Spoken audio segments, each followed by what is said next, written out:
Hii ni moja kati ya video inayotrendi kabisa kwenye mitandao yote ya kijamii, ikimhusisha mwanadada mmoja kutoka chuo cha UDSM na mwingine ambaye bado hajafahamika, japo inadhaniwa kwamba ametoka chuo cha ardhi hapo jirani na chuo cha UD.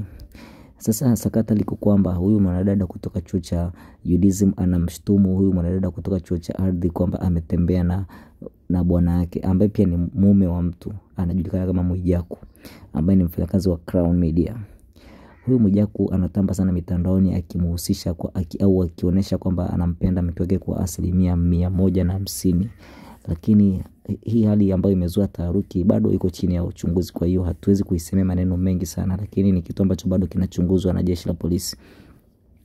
Kwa sababu huyu mwanadada wa kutoka chuo cha UDSM ameshafahamika kwamba ametoka UDSM, lakini huyu mwingine bado, japo watu wanadai kwamba ametoka chuo cha ardhi. Hizi ni taarifa ambazo hazina uhakika.